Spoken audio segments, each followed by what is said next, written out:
O Estado tem feito várias concessões de rodovias, né? Recentemente assinou, né, o contrato com 3, né, novas empresas aí que ganharam leilões aí de algumas estradas estaduais, né? E eu queria que você explicasse para a gente assim, o que representa essas 3 novas concessões aí para o Estado. Na prática, concessões elas se revertem em benefício para o cidadão, o usuário da malha rodoviária. Porque a iniciativa privada, ela vai investir milhares de recursos para melhorar a qualidade desse pavimento, trazer mais segurança. Somente esses 3 contratos, eles somam em torno de 1,5 bi de investimentos nessas rodovias. E eles vão prever a realização de inúmeras obras de melhoria na malha concessionada.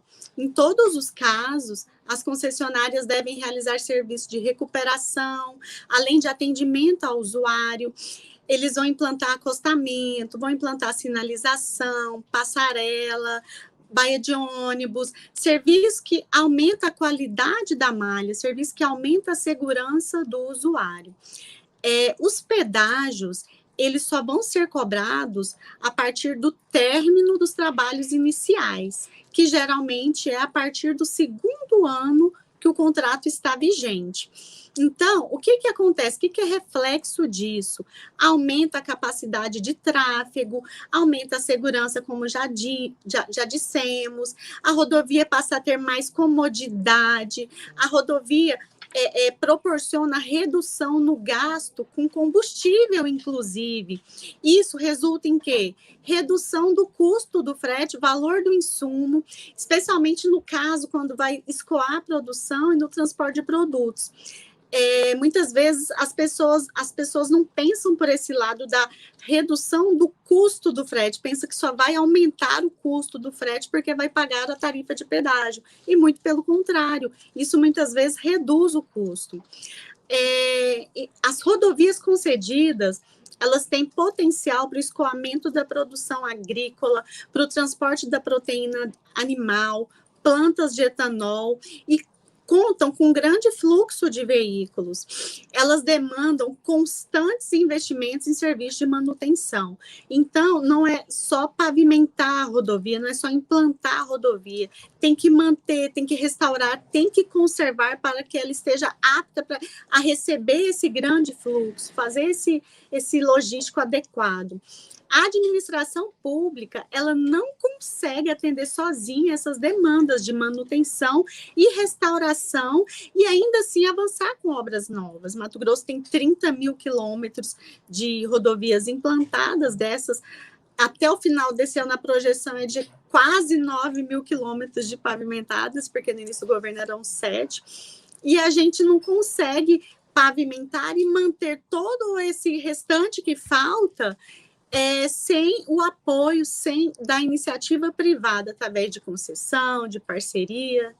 Nós temos um plano estadual de concessões, um planejamento, e como que o Estado tem feito, como que decidiu-se fazer esses estudos. Aguarda-se a pavimentação para início dos estudos de modelagem de concessão. Esses estudos duram em média 1 ano, né? E que é o planejamento para, então, licitar, fazer essa concorrência. O que acontece? Nós estamos em fase de pavimentação dos trechos que o nosso planejamento entendeu como adequados para concessionar. Então, nós estamos aguardando a entrega das obras de pavimentação para iniciar os estudos. Hoje, a gente tem um estudo em andamento, que é o trecho de Água Boa a Cocalinho, mas ele não está ainda completamente pavimentado. Nós já iniciamos aquele estudo de pré-viabilidade, só que os cadernos realmente só serão feitos, consolidados, quando for feita a entrega das obras. O que nós estamos estimando aqui é que do final desse ano até início, meados do ano que vem, serão entregues em torno de 1.500 a 2.000 quilômetros de obras, que estão dentro do nosso planejamento estratégico para concessionário, porque muitos trechos, eles têm percentuais já pavimentados e falta uma partezinha ou outra. Quando ele é pavimentado, o tráfego muda, a contagem do tráfego muda. Então, a gente precisa esperar todo esse trechozinho que falta ser pavimentado para iniciar. Então, a nossa projeção é que em 2023 a gente lance de 6 a 7 lotes para licitação, porque de hoje até o final do ano que vem, nós estaremos trabalhando com a fase de planejamento, de estudo deles, que são estudos muito complexos, estudos que demandam muito tempo, tanto das empresas que vão fazer as modelagens, quanto da nossa equipe técnica, que tem que analisar e validar tudo. Legal. Andréia, eu queria que você comentasse, desses 20 mil quilômetros que você citou, né, cerca de 20 mil quilômetros de estradas estaduais, eu creio que, né, boa parte precisa ainda de pavimentação, né? Até porque você colocou aí a preocupação de fazer isso, né, para depois conduzir as concessões, que seria em torno de 1.500 quilômetros no primeiro momento, com esses lotes aí que você comentou, aí são 7, né? Que seriam feitas essas concessões.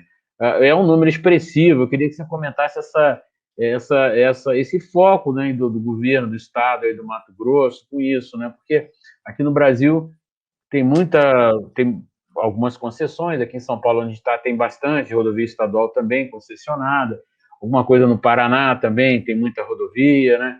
Lá no Rio Grande do Sul, a gente, né, recentemente saiu alguma coisa no Piauí, né? Que, né, é interessante, né? Um marco aí, talvez, aí de concessão numa rodovia estadual. Modelagem deles, do Piauí, ganhou prêmio.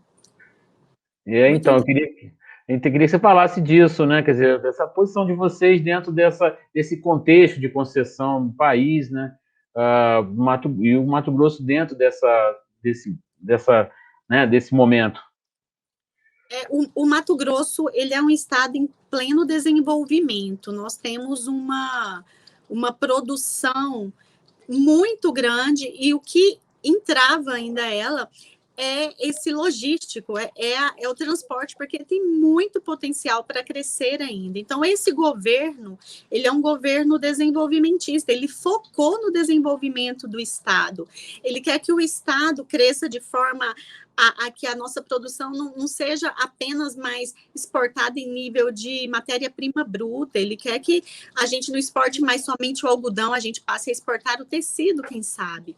Então, o foco para isso, que isso aconteça, é esse desenvolvimento logístico de estradas. Quando o governo estudou a sua e percebeu de recursos que ele tem para alocar, já destinados para alocar nessa política pública de construir estrada, reformar, pavimentar, implantar, ele percebeu que em 100 anos, se ele não transferisse a iniciativa privada, ele não teria o estado com as rodovias totalmente pavimentadas. Hoje, São Paulo tem mais de 90% da malha pavimentada. Então, assim, a gente vê um estado com muito potencial para crescer, e para que isso aconteça, há uma grande dependência de ter uma forma de escoamento dessa matéria-prima, desse grão, dessa proteína, seja da matéria que for.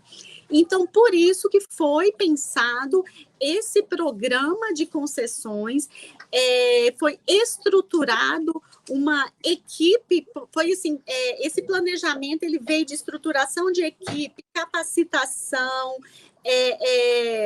foco de separar ali no PTA aquele recurso, nós vamos fazer tantas modelagens, nós vamos investir, nós vamos contratar uma bolsa de valores, nós vamos fazer uma concorrência através de leilão lá. Então, assim, o Estado, ele focou em desenvolver esse planejamento para trazer, através dele, mais desenvolvimento, mostrar a sua credibilidade.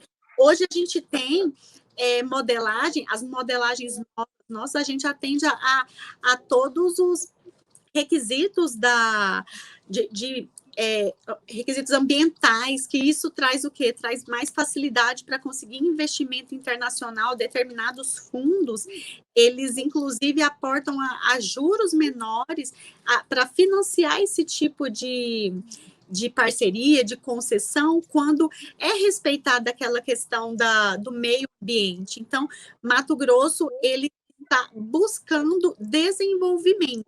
E, naturalmente, quando isso acontece, começam a surgir as comparações a nível de Brasil, a nível de América, né, de continente, depois de mundo. Por quê? Porque ele surge, de repente, crescendo e naturalmente, isso vai aparecer. Mas o interesse maior aqui é o desenvolvimento daquilo que foi enxergado que o Mato Grosso tem potencial. A questão de entre um estado e outro é natural. Legal. Lembrando, né, André, que as distâncias aí em Mato Grosso são muito grandes entre uma cidade e outra, fora do comum aqui na região sudeste. E outro aspecto, tem muita carga pesada, muito veículo pesado circulando. Quem já rodou aí em Mato Grosso sabe disso, né? Tem muito caminhão nas estradas, enfim. A necessidade de você fazer esse tipo de manutenção permanente da malha é premente, né? Por causa desse excesso, né, de veículo, tanto leve, né? Porque as distâncias são longas e exige muito deslocamento, e a questão também da carga pesada, né? Queria que você confirmasse isso, que eu acho que também mostrar também por que tem interesses, assim, porque as concessões também, as empresas se interessam em participar do processo, né, André? Exatamente. Isso é o modelo de tráfego nosso, ele é formado principalmente por esse tipo de carga. Até lá no início, quando foi contar o volume diário de tráfego médio ali, pensaram que Mato Grosso não ia conseguir conceder rodovia nenhuma, porque dava muito baixo. Mas o que é o nosso diferencial? Às vezes é que não tem tanto carro passando, mas tem muito caminhão com muitos eixos passando. Essa é a nossa diferença. Então, assim, às vezes, um PMD de 10 mil, que ninguém nunca ia imaginar fazer uma modelagem em cima desse número, vieram no governo passado e tentaram, vamos tentar, e deu muito certo. Foi projetado, olha que interessante, projetou-se um crescimento de 3% na modelagem em cima desse remédio que eu estou te falando. E ficaram assim, veio período de pandemia, veio tudo, nosso crescimento ficou na média de 15%, nessa concessão específica que estou referindo, que fica lá no sul. Nada impediu com que essa concessão desse certo, que esse modelo desse certo, e a partir daí a gente viu que as nossas características peculiares tinham que ser tratadas de forma diferente. Até por isso que a gente teve a ideia de desenvolver um modelo de PPP social, que acho que só Mato Grosso tem, porque foram analisados, tratou diferente de forma diferente. A gente não tem um monte de carro pequeno passando, mas a gente tem alguns caminhões muito grandes passando, e isso às vezes já seria suficiente para manter aquela estruturação de concessão em pé. Hoje, segunda-feira, agora dia 21, nós iniciamos a operação do nosso Centro de Controle Operacional do Poder Concedente. Muito interessante que esse modelo que eu tenho conhecimento, ele só existe até hoje na Artesp, em São Paulo, pelo Poder Concedente. Nós estaremos tendo a possibilidade de acompanhar para e passo ali as nossas concessões, através da fase 2, que será implementada em breve, a gente vai poder pegar as balanças que estão nela e fazer a pesagem desses caminhões de grande porte que vão passar ali. E o interesse não é somente, quer multar, não é isso. É porque se a gente pesa ele, a gente aumenta a segurança da rodovia também. Aumenta a segurança em nível de qualidade do pavimento, quanto de algo que está ali em cima da carga, que pode ser uma droga, alguma mercadoria ali, que ninguém, quando pesa, não percebe. Então, assim, esse centro de controle operacional é mais uma inovação, mais um investimento que o governo tem feito para que essas concessões elas tragam segurança tanto para os operadores a nível de poder concedente, regulação, quanto para os próprios investidores, quanto para as próprias concessionárias. Vez que a gente vai acompanhar ali, a gente vai ter o nosso número. Quando vier uma necessidade, por exemplo, de um reequilíbrio baseado em eixo suspenso, muita gente está tendo problema aí, muito estado. Veio a lei nacional do eixo suspenso, e aí a pessoa fala, como eu vou saber qual que é a demanda? Todo mundo pediu reequilíbrio, lógico, né? Um risco fiscal. E aí, como que vai materializar? Como que vai contar? Alguns estados, como até hoje nós éramos, terá que contar isso por média percentual, não tem como, não é uma conta. Agora, a gente, com o nosso centro de controle operacional, a gente vai poder contar através dos relatórios que os nossos operadores vão nos passar a cada 15 dias, a cada semana.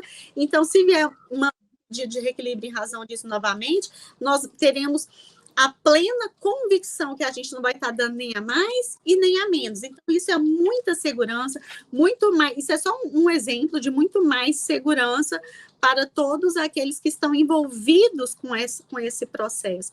Além do que, lá em São Paulo, a gente tem exemplo que foi usado até para contagem de carros no período da pandemia. Então, assim, tem inúmeros casos e a gente vai descobrindo cada um deles cada vez que surge um período de crise e a gente vai ter esses dados para a gente analisar, para a gente colocar no processo, para a gente ter tranquilidade de produzir uma decisão, de levar para o nosso secretário adjunto, para o secretário da pasta, um argumento para ele decidir de forma tranquila, sem ter problema lá na frente com o órgão de controle, com o Poder Judiciário, dentre outros. Legal, a gente está conversando com a Andréia Fujioka, superintendente de concessões de rodovias, na Secretaria de Estado de Infraestrutura e Logística de Mato Grosso. Você citou aí a PPP Social, parceria público-privada. Eu queria que você explicasse um pouco mais, uma novidade aqui no Brasil. Primeiro, onde é que vocês trouxeram essa ideia, né? E segundo, como é que funciona, qual é a modalidade, né, de relação que você mantém com para quem quer, né, obteve a concessão. Então, as parcerias sociais é o seguinte, existe uma lei nacional que se chama 13.000 de 2014, ela é apelidada de MIROS, que é o Marco Regulatório das Organizações da Sociedade Civil, o MIROS. Esse MIROS, que ele veio para trazer o quê? Para fomentar a sociedade civil organizada, aquelas antigas ONGs que hoje são chamadas de organização da sociedade civil. São entidades privadas, sem fins lucrativos, que atuam como parceiras do Estado para ajudar o Estado a executar determinada atividade pública que ele não tem perna para fazer. Então, por exemplo, essa lei ela foi feita para a cultura, para a assistência social, para a saúde, para a educação, para essa área mais do social.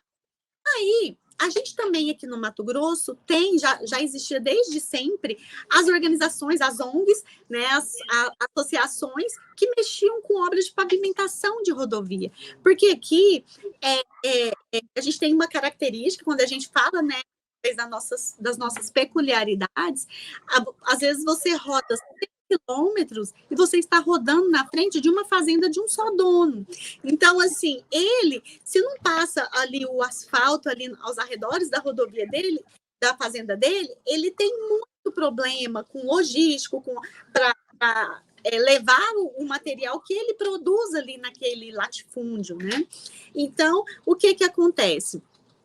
Essa lei, ela foi uma sugestão dessa própria sociedade civil organizada para que os nossos agricultores, para que não houvessem mais esse problema de vedação do Estado de parceirizar para fazer essas obras, né? Então, quando veio a Lei 13.019, como não cita nem a palavra obra nela, aí todo mundo falou, opa, e agora? Nós não vamos mais poder parcerizar.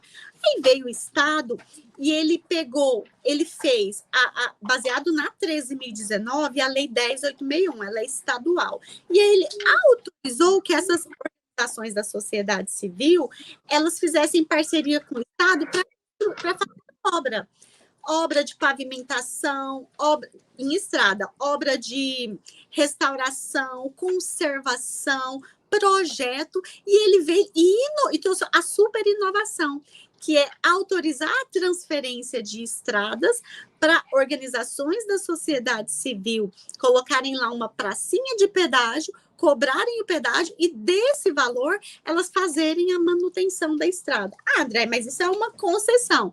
Então, qual que é a grande diferença? Ela só é viável, só é possível quando faz-se primeiro um estudo prévio de modelagem de concessão, vai lá, conta o tráfego, vê o que é necessário, qual que é o tipo de intervenção que vai ser necessária para manter o nível de serviço adequado. E aí, quando verifica que não há possibilidade de estruturar uma concessão comum ali, ou uma PPP estrito sensu mesmo, patrocinado ou administrativa naquele local, aí o Estado é autorizado a fazer esse estudo para fazer essa parceria com a organização da sociedade civil. A organização tem alguns impostos que ela não tem que arcar. A organização não tem lucro, então, ali quando calcula o BDI, é descontado o valor do lucro. Então, a parceria, a execução da parceria, ela fica mais barata, o que por vezes vai torná-la viável. Pode ser também que faça o estudo social e também não seja viável. Aí, o foco é que a tarifa seja o quê? Seja módica.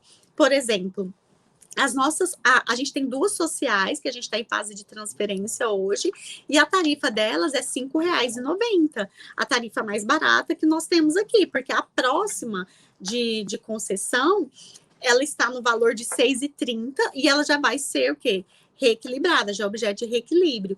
Então, é um modelo interessante para viabilizar a manutenção de alguns trechos que ficariam para o Estado e que o Estado não teria a possibilidade de arcar com eles. Então, seriam trechos que eles ficariam ali, começaria a ter buraco, começaria a ter problema, e o Estado, então, agora vai passar para uma organização. Ela é constituída, né? Geralmente elas são constituídas pelos agricultores da região ali, porque eles que têm realmente interesse, porque eles vão ter que fazer um aporte, o Estado não aporta nesse tipo de parceria. Então, eles vão ter que se juntar, fazer um aporte ali inicial, e lá na frente, o payback deles é 0, né? Lá na frente, quando zerar, é quando a parceria vai se encerrar. No caso, essas foram feitas para 10 anos, eles vão fazer aquele investimento inicial para manutenção e conservação ali, construção das praças, vão iniciar a operação, geralmente no ano 2, se conseguir antes.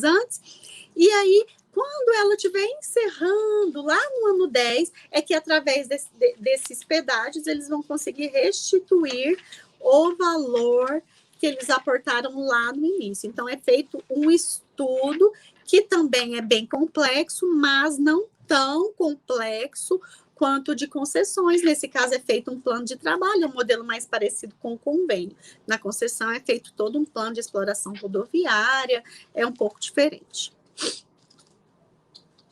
André, a gente está... Legal, André, a gente está no final da nossa conversa e eu vou deixar a palavra final para você, mas você apontou várias questões aí de concessão novas até, né? Com relação à rodovia aqui no Brasil, essa questão da PPP social, a forma que vocês planejam essa modalidade, né, de conceder ao poder privado, né, conceder ao poder privado um empreendimento público, né? Eu queria que você falasse como é que vai ser daqui para frente, como é que vocês imaginam, tem esses projetos que eles vão fazer a novas concessões, mas tem outras ideias, vocês imaginam outras ações que poderiam ser feitas, e obrigado aí pela participação. Então, eu que agradeço, é muito bom participar, poder contribuir com vocês, mostrar o nosso trabalho aqui, a gente tem muito orgulho dele, a gente gosta do que a gente faz aqui, e então, a gente quer crescer esse modelo, nossa intenção é que realmente tenham mais parcerias sociais para que ele se consolide. É um modelo que traz muitos benefícios para a sociedade, traz benefícios diretos e indiretos, ele traz desenvolvimento, traz emprego, enfim. Hoje a gente já tem em estudo uma outra parceria social e a gente espera que surjam mais trechos passíveis de serem feitos esses estudos parceirizados, e que nosso modelo de concessão também se consolide. A gente trabalha com muito afinco para isso. Quem sabe um dia, lá na frente, a gente não ter, como Bahia já tem, Piauí, uma secretaria que trabalha apenas com PPPs e concessões. Agora, o nosso estado é nota A do CAPAG, a gente tem agora capacidade de pagamento para modelar uma PPP. Eu vejo muito crescimento nessa área, não só de rodovias, que é o objeto que nós trabalhamos hoje, mas de parques, que nós temos um potencial turístico imenso, Chapada dos Guimarães, a gente tem ali o Pantanal, também a questão de saneamento, tem muitas áreas de educação também que eu acho que existem projetos brilhantes, até Minas tem trabalhado um projeto de OSC para educação, também tem as PPPs de educação, e a gente imagina que tudo isso aqui, com muito estudo, a gente pode trazer para o Mato Grosso esses cases de sucesso que tem acontecido tanto no Brasil quanto no mundo. Hoje a gente já vê a questão das short lines das rodovias, que Mato Grosso está mais uma vez na frente, até do governo federal. Hoje já pode ter short line aqui, através de permissão. A gente tem buscado ser um estado com bastante novidade, com bastante credibilidade. A gente tem buscado mostrar para as pessoas, para os investidores, que aqui é um bom lugar para se investir, aqui é um lugar de crescimento, um lugar de segurança, aqui é o lugar que vai crescer. Então, eu agradeço pela oportunidade, estamos sempre abertos. Se precisar tirar uma dúvida, pode ligar para a gente, pode chamar através da Karine aqui, que a gente está sempre à disposição.